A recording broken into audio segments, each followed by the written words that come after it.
Bonjour tout le monde, j'espère que vous profitez de cette magnifique arrière-saison et des très belles journées que nous avons encore en cette période avant d'entrer tout doucement dans l'automne et ensuite l'hiver. Alors une abonnée m'a récemment demandé de proposer quelques recommandations de tarot pour travailler sur les ombres et je trouve que c'est une excellente question et évidemment je suis heureuse de partager avec vous quelques-unes de mes réflexions par rapport à cette demande. Et j'ai préparé une sélection limitée mais ciblée de tarots et oracles qui me semblent tout à fait appropriés pour entamer son exploration du travail sur les ombres. Et je vais vous en parler dans cette vidéo qui sera une introduction à une série de vidéos que je vais proposer sur ma chaîne en lien avec cette thématique des ombres. Alors je pense que c'est une très bonne chose que de plus en plus de personnes s'intéressent maintenant à ce que l'on appelle le travail sur les ombres. C'est en effet une pratique qui a énormément à offrir et c'est une pratique qui est devenue relativement populaire au cours de ces dernières années. Et malheureusement, comme tout ce qui est populaire, je trouve qu'elle a tendance à être banalisée. Et je trouve qu'elle est souvent présentée au grand public d'une manière qui est sursimplifiée, qui ne rend pas nécessairement justice à cette pratique et qui ne permet pas de vraiment pouvoir percevoir toute la richesse et toute la complexité de cette pratique. Et donc j'avais envie de commencer par partager avec vous quelques réflexions par rapport à ce travail sur les ombres. Donc travailler sur les ombres, ça n'est pas réaliser un tirage pour par exemple obtenir des réponses ou bien pour même découvrir de nouvelles choses par rapport à nous-mêmes. Il s'agit d'une pratique et donc il y a une méthode, il y a certains principes généraux qu'il est important de pouvoir intégrer dans la pratique et il y a aussi certaines connaissances qu'il me semble vraiment important d'avoir pour tout d'abord pouvoir réaliser ce travail sur les ombres d'une manière qui va être efficace, qui va apporter des résultats, mais aussi pour éviter de remuer des choses qui pourront être difficiles, voire douloureuses, et risquer de causer plus de tort que de bien. Donc le travail sur les ombres implique de faire remonter à notre conscience et de pouvoir regarder en face certaines choses qui se trouvent dans notre ombre. Et dans notre ombre, il y a toute une série de choses. Il y a des aspects que nous ne voulons pas voir. Il y a des aspects que nous ne pouvons pas regarder en face parce qu'ils sont difficiles, parce qu'ils sont douloureux. Il y a des aspects qui sont considérés comme pas acceptables par nous-mêmes, par la société ou bien par la culture dans laquelle nous nous trouvons. Ensuite, il y a des tabous, il y a des blessures, il y a des traumas. Donc il y a beaucoup de choses qui sont aussi potentiellement difficiles ou bien douloureuses. Et donc travailler sur nos ombres, ça n'est pas quelque chose de simple et ça n'est pas non plus une nouvelle manière de travailler sur soi que l'on va pouvoir réaliser rapidement sans être préparé en 10 ou 15 minutes. Maintenant, l'intérêt de travailler sur les ombres, c'est de pouvoir faire remonter à la conscience et ensuite regarder, reconnaître, valider et intégrer certains aspects de nous-mêmes pour que nous puissions nous sentir beaucoup plus nous-mêmes, pour que nous puissions être moins fragmentés, que nous ayons moins besoin de jouer des rôles ou bien moins l'impression que nous devons sans cesse nous adapter et donc pour que nous puissions nous sentir finalement beaucoup plus libres d'être nous-mêmes. Et les cartes sont un outil absolument fantastique pour réaliser ce travail sur les ombres. Mais c'est le travail avec les cartes ou bien le tirage que vous allez réaliser, c'est une partie de cette pratique. Et il y a plusieurs étapes qu'il est important de pouvoir intégrer avant le travail avec les cartes et ensuite d'autres étapes qu'il est aussi nécessaire d'intégrer après le travail avec les cartes pour encore une fois pouvoir profiter des bienfaits de ce travail sur les ombres et pour éviter de faire remonter des choses qui sont difficiles, ensuite causer du stress et amener notre inconscient à se braquer et nous empêcher de pouvoir aller explorer des aspects qui sont dans l'ombre parce que nous ne sommes pas prêts à les explorer ou bien parce que nous ne sommes pas suffisamment équipés. Donc, il me semble vraiment important d'insister sur le fait que c'est une technique très intéressante, c'est une pratique très intéressante, mais qui nécessite de pouvoir s'informer un minimum avant de commencer. Et ensuite, puisque le travail sur les ombres nous amène à aller examiner différentes choses qui peuvent se trouver dans notre ombre, à un moment, nous allons arriver à un mur. Donc ça va être important et ça va même être essentiel à un certain moment de pouvoir faire appel à un thérapeute ou bien à une personne qui est formée dans cette pratique de travail sur les ombres et qui va pouvoir nous aider à aller regarder et à pouvoir travailler et ensuite intégrer certains aspects qui font partie de notre ombre et à pouvoir aussi nous apporter cet espace de sécurité qui est essentiel au travail sur les ombres. Donc il y a différentes choses que nous pourrons commencer à explorer par nous-mêmes, mais ensuite c'est important de pouvoir aussi travailler avec un thérapeute parce que ce qui se trouve dans notre ombre échappe par définition à notre conscience.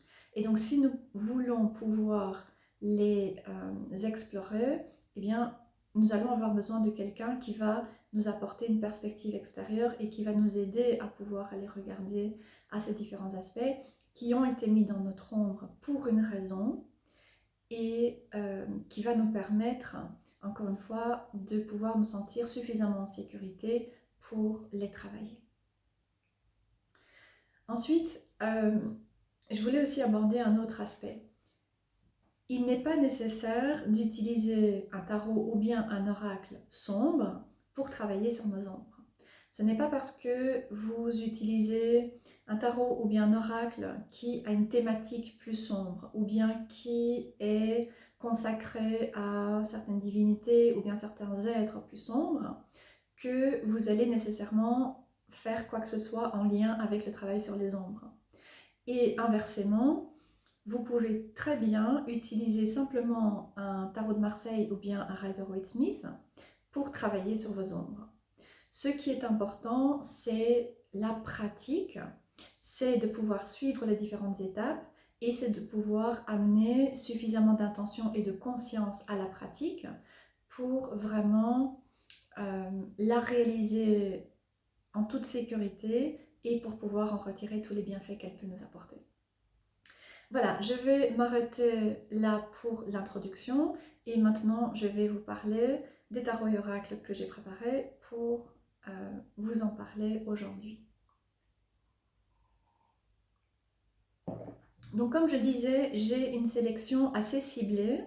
J'ai repris quelques tarots et oracles qui conviendront tout à fait pour débuter cette exploration du travail sur les ombres, mais qui pourront aussi montrer différentes facettes de ce qu'il est possible d'aborder dans ce travail sur les ombres.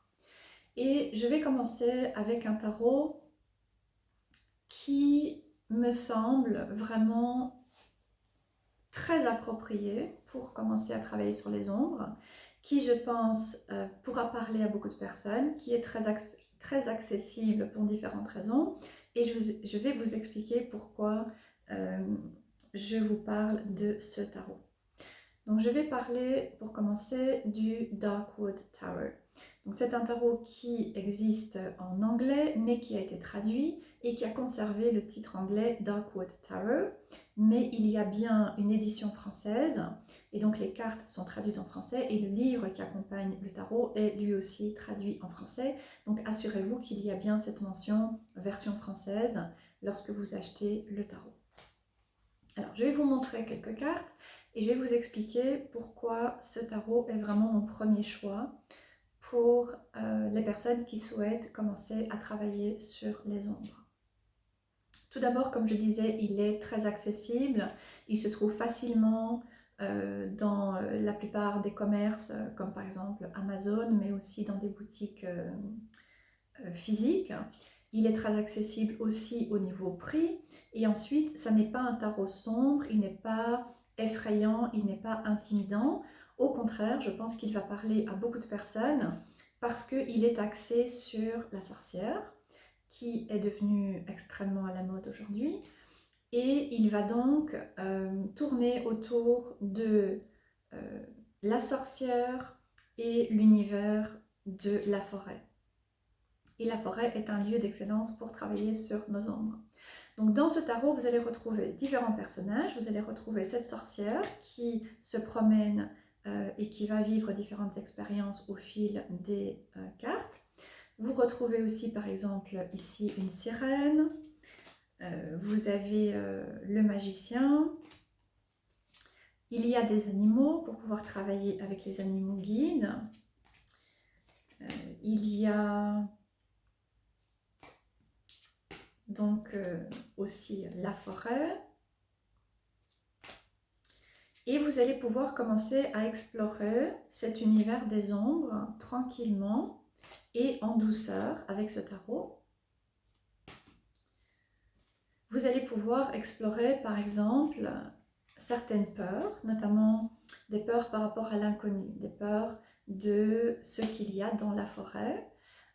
Vous allez pouvoir commencer à travailler, à découvrir et à développer certaines aptitudes, certaines qualités, certains traits de caractère qu'il est nécessaire d'avoir pour survivre dans la forêt. Vous allez pouvoir aussi conscientiser des limitations, bien des faiblesses qui peuvent vous mettre en danger dans la forêt. Tout ceci de manière légère et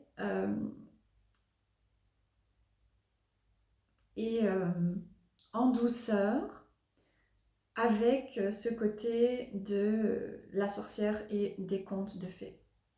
Donc personnellement, j'aime beaucoup ce tarot, je l'utilise beaucoup, je l'utilise pour ce travail sur les ombres pour moi-même, même si ça n'est pas vraiment mon préféré, mais je pense qu'il est quand même, je dirais, dans mon top 5 de tarots pour travailler sur les ombres. Et ensuite, c'est le tarot que je vais généralement utiliser avec les clients, notamment des personnes qui n'ont peut-être pas encore eu d'expérience avec les cartes, ou bien des personnes qui, ne, euh, qui ne souhaitent pas nécessairement travailler sur elles-mêmes. Il va permettre de venir montrer différentes choses, mais sans être confrontant et sans faire remonter nécessairement des choses qui peuvent être difficiles pour une première consultation. Donc voilà, je l'aime beaucoup, le Darkwood Tarot. Et ensuite, je vais vous parler d'un oracle qui, là aussi, est mon premier choix, mais cette fois-ci, côté oracle. Je vais vous parler de l'oracle des métamorphes de Lucy Cavendish, donc The Oracle of the Shapeshifters. C'est un oracle qui est à nouveau très accessible, il se trouve vraiment très facilement, il est traduit en français, et vous allez à nouveau retrouver cet univers des contes de fées et des animaux. Il est aussi accessible dans le sens où il n'est pas effrayant et il va pouvoir parler parce qu'il est relativement mignon, en tout cas de prime abord. Alors je trouve tout d'abord cet oracle très approprié parce que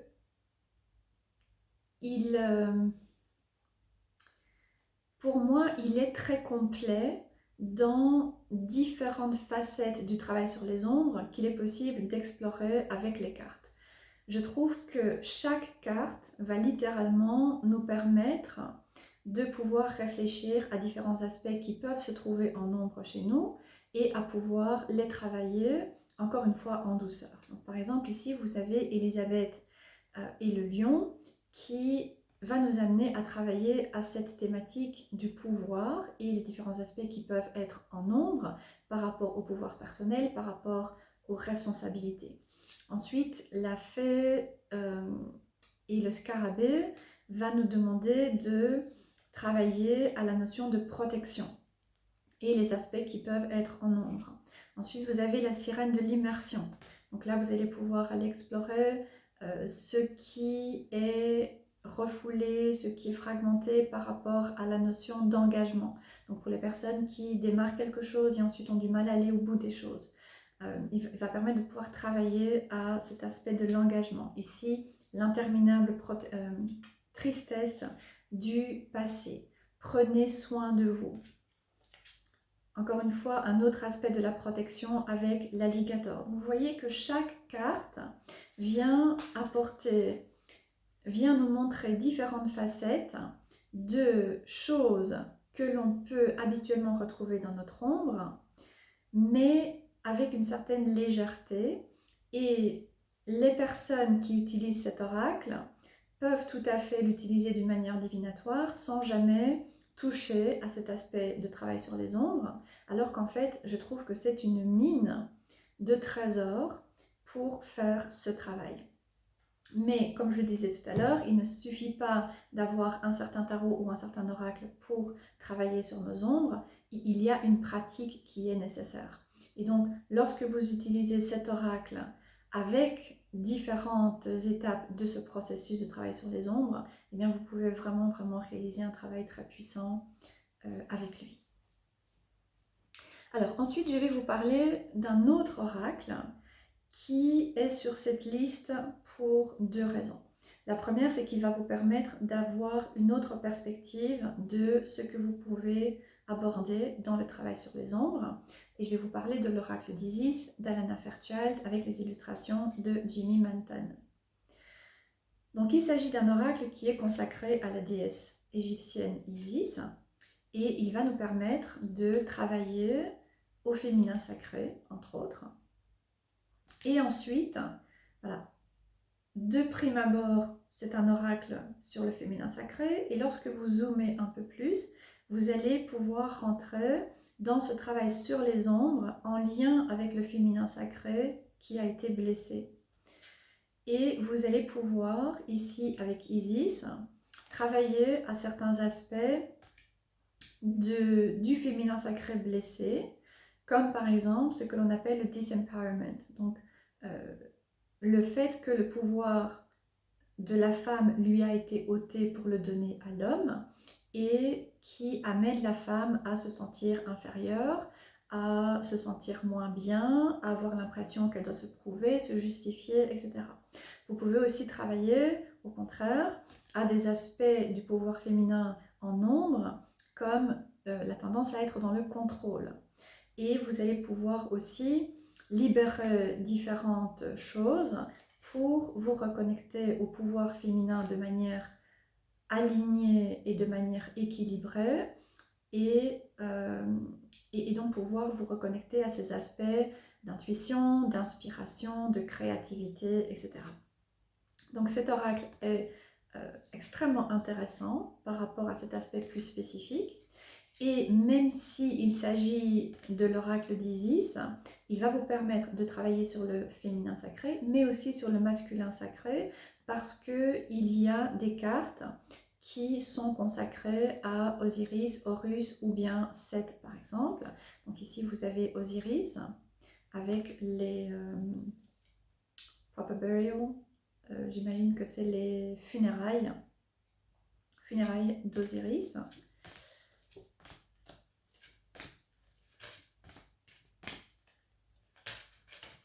Où est-ce qu'elles sont? Voilà, ici, une carte qui vient nous montrer 7.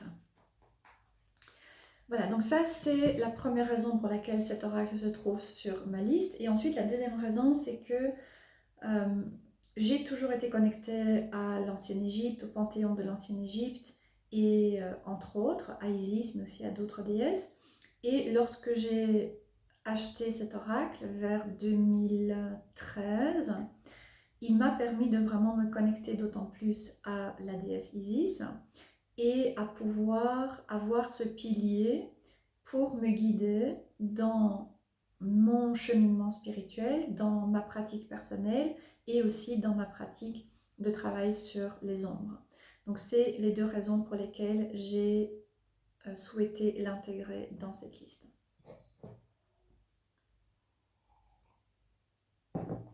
Je vais maintenant vous montrer et vous parler d'un autre oracle qui lui aussi va venir amener encore une autre facette du travail sur les ombres. Je vais vous parler de l'oracle Angelarium, l'oracle des émanations de Eli Minaya. Je vous montre le livre avec l'illustration qui se trouve aussi sur la boîte et je vous montre le dos des cartes.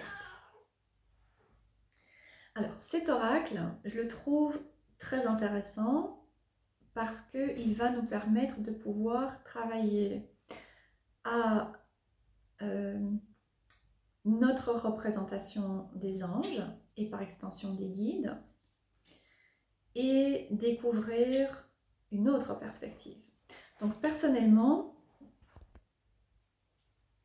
je ne me suis jamais sentie en affinité avec l'image des anges qui est populaire et traditionnellement diffusée dans notre société, des êtres lumineux avec l'auréole, etc. Ça ne m'a jamais parlé et lorsque j'ai découvert cet oracle, eh bien je l'ai immédiatement acheté et j'ai pu ici vraiment revoir en fait cette perspective des anges et découvrir des êtres qui me parlent beaucoup plus et qui m'ont permis donc de pouvoir m'aligner d'autant plus avec ma spiritualité.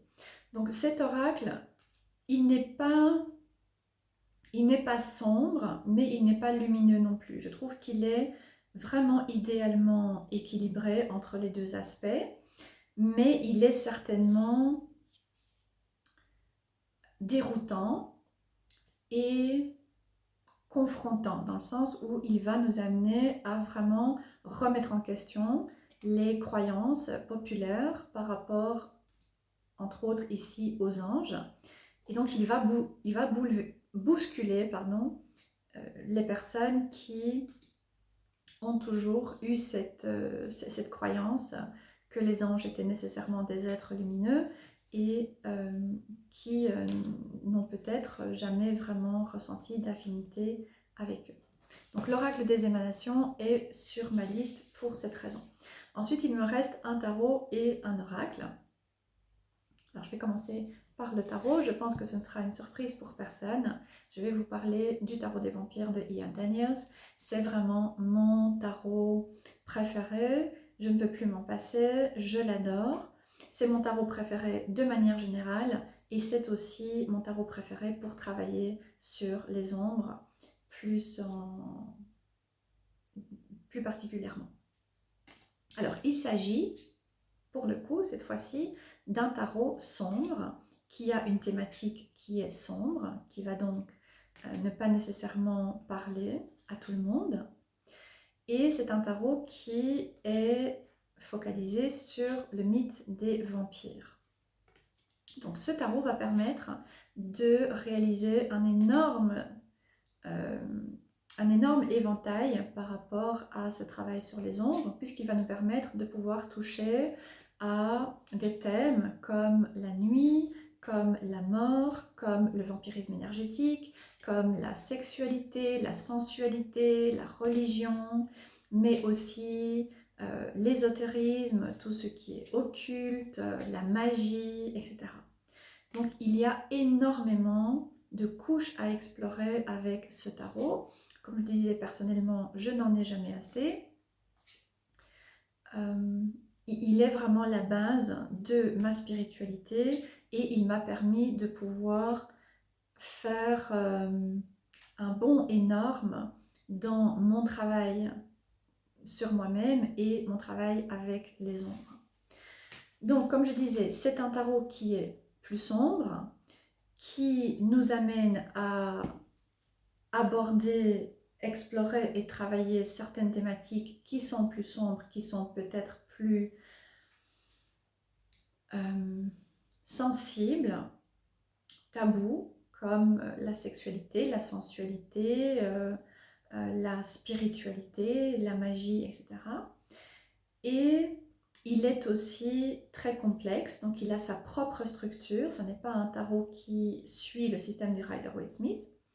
Et en plus, il est accompagné d'un livre qui est un véritable livre, qui est très complexe, qui est très riche et qui va apporter de nombreux parallèles. Donc, les différentes cartes vont être mises en relation avec des aspects astrologiques, des aspects kabbalistiques, avec l'arbre de vie, avec les kindred spirits, avec aussi des aspects plus ésotériques, des pratiques magiques. Donc il y a beaucoup d'informations. Je pense que pour chaque carte, il y a facilement 4 pages d'explications. Ça fait beaucoup. Et donc tout le monde n'est pas nécessairement prêt à investir la quantité de temps et de travail personnel qui est nécessaire pour travailler avec ce tarot. Mais évidemment, le travail que vous allez réaliser et les résultats que vous allez réaliser vont être à la hauteur de l'investissement en temps et en énergie et en pratique que vous allez choisir d'incorporer dans ce tarot. Donc pour moi, il a vraiment sa place parce que c'est le tarot qui me permet de vraiment aller explorer mes ombres et les ombres aussi, d'une manière à la fois sérieuse, à la fois fun, et en incluant tout un tas de facettes qui me passionnent et qui me plaisent énormément dans ce travail avec les cartes. Je vais maintenant vous parler d'un dernier oracle et je pense que beaucoup de personnes vont se demander pourquoi je choisis d'intégrer cet oracle dans une liste de tarot et oracles pour travailler sur les ombres. Je vais vous parler de l'oracle de Marie. Donc il s'agit du Mother Mary Oracle d'Alana Fairchild, qui je pense doit être traduit simplement par l'oracle de Marie. Alors pour commencer, il s'agit bien d'un oracle qui est consacré à Marie, qui dans les croyances populaires est représentée par la Vierge, par la mère de Jésus, et qui est aussi répandue dans la religion. Maintenant, dans cet oracle en particulier, qui a été créé par Alana Fairchild, vous allez retrouver Marie, l'archétype de Marie, qui est la mère divine. Donc on n'est plus dans la religion et on n'est plus non plus dans le spectre de Doreen Virtue par exemple. Alana Fairchild a une compréhension de l'importance et de la valeur de l'ombre et de la lumière, et donc elle intègre ces différents aspects dans ses oracles. Et ici, Marie est représentée dans des aspects lumineux, mais aussi des aspects un peu plus sombres. Par exemple, il y a une carte qui est consacrée à la Black Madone, ou bien ici, vous avez Notre-Dame des mystères sombres. D'accord? Donc, il y a ce côté plus large de l'archétype de Marie. Mais la raison pour laquelle j'ai choisi de vous parler aujourd'hui de cet oracle dans cette vidéo, c'est pour briser certains clichés et certains préjugés qu'il peut y avoir par rapport à ce que l'on appelle le travail sur les ombres. Parce que cet oracle, dans les différents oracles dont je vous ai parlé aujourd'hui et dans, je pense que je peux dire que dans tous les oracles que j'ai, c'est celui qui me fait le plus mal. Parce que j'ai eu une expérience d'une mère qui a été et qui est encore destructrice et toxique. Et donc, travailler avec cet oracle m'amène à me retrouver face à la mère divine, la mère qui aime de manière inconditionnelle. Et à chaque fois que je travaille avec cet oracle, ce que je fais relativement peu et toujours avec beaucoup d'intention parce que je sais que j'ai besoin de pouvoir être dans de bonnes dispositions, et bien à chaque fois, ou presque, je vais pleurer ou je vais crier parce que cet oracle va me faire mal. Parce qu'il va me montrer des choses qui sont à l'opposé de l'expérience de la mère que j'ai eue, qui n'a pas du tout été inconditionnelle. Et donc cet oracle va venir appuyer sur des blessures très profonde que j'ai Et donc pour moi, c'est un oracle qui me permet de travailler à tous ces aspects en ombre de la mère et de la mère divine. Donc vous voyez qu'il n'est, encore une fois, pas nécessaire d'avoir un tarot ou un oracle sombre pour travailler sur nos ombres. Dans nos ombres, il y a des aspects difficiles comme, j'en ai parlé en début de la vidéo, des blessures, des choses difficiles, douloureuses, des traumas, etc. Mais il y a aussi des choses très lumineuses.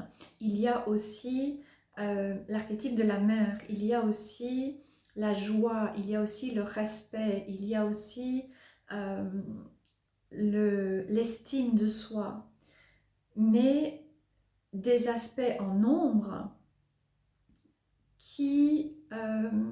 mais des aspects de ces différentes expériences qui ont été mis en ombre à travers ce que nous avons pu vivre et qui nous ont amenés à ressentir une déconnexion en fait par rapport à ce fait d'être aimé de manière inconditionnelle par une mère ou bien par rapport au fait de vivre dans l'abondance ou bien de se sentir libre. D'accord ? Il y a une déconnexion qui s'est faite à travers notre expérience et donc il y a des choses tout à fait positives et lumineuses qui se trouvent également dans notre ombre et qui ont besoin de pouvoir être, encore une fois, regardées, acceptées et réintégrées pour que nous puissions ensuite en faire l'expérience dans notre propre expérience physique. Donc voilà, ce sont les différents tarots et oracles dont j'avais envie de vous parler aujourd'hui pour vous apporter ce spectre de ce qu'il est possible de travailler avec cette pratique des ombres. Et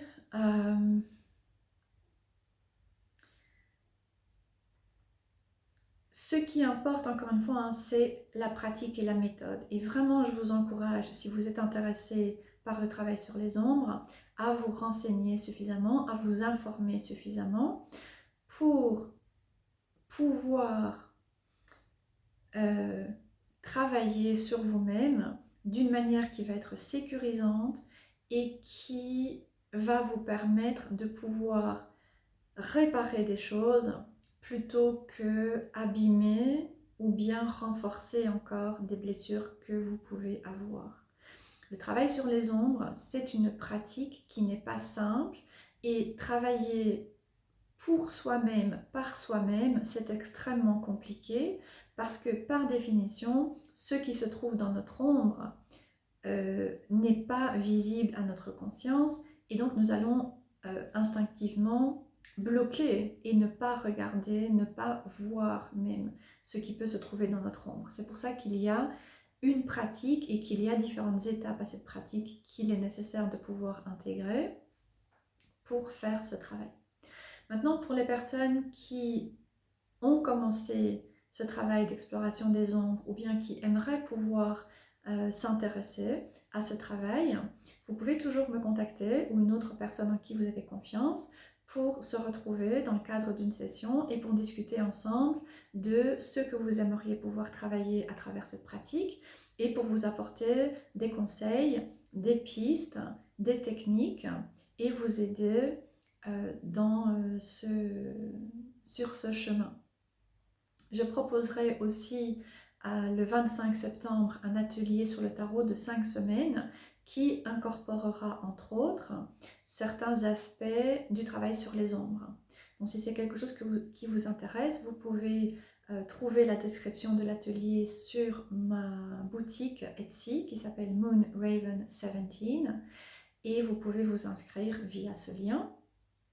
Ensuite, pour les personnes qui ont peut-être déjà commencé leur exploration des ombres ou bien les personnes qui ont déjà travaillé sur elles-mêmes à travers une thérapie, à travers différentes thérapies et qui aujourd'hui ont l'impression d'être arrivées à un point d'arrêt où il y a des résistances, elles n'arrivent pas à aller plus loin ou bien elles n'arrivent pas à trouver quelqu'un qui peut les aider à dépasser des blocages, à vraiment faire un deuil, clôturer certaines choses du passé ou bien vraiment comprendre des situations, des relations qui peuvent se répéter et qui peuvent être blessantes, douloureuses, des personnes qui peuvent avoir besoin de faire un deuil par exemple, qui sont passées par des ruptures difficiles, etc. Et bien là aussi vous pouvez me contacter pour que on y travaille dans le cadre d'une session. Et j'ai aussi créé un mentorat pour travailler spécifiquement sur les ombres qui s'appelle De l'autre côté du miroir. Et dans le cadre de ce mentorat qui se fait sur plusieurs semaines, eh bien, nous allons là encore explorer des blessures, des schémas et nous allons voir ce que vous pouvez travailler et vous allez avoir des conseils, des techniques et ensuite eh bien, nous travaillerons ensemble à ces différents aspects pour que vous ayez cette perspective dont je vous parlais plus tôt extérieure qui va vous permettre de voir des choses que par vous-même vous ne parvenez pas à voir et pour aussi avoir cet espace de sécurité qui va vous permettre de travailler à différentes choses que vous aimeriez pouvoir laisser aller et dont vous aimeriez vous libérer. Donc voilà, donc pour me contacter, vous pouvez regarder dans l'encart qui se trouve en dessous de la vidéo. Le lien de ma boutique Etsy y est renseigné, de même que mon email qui est contact@vanessavaya.com. J'espère que cette vidéo vous apportera quelques pistes et vous permettra peut-être de découvrir ou bien de mieux comprendre ce qu'englobe ce travail sur les ombres.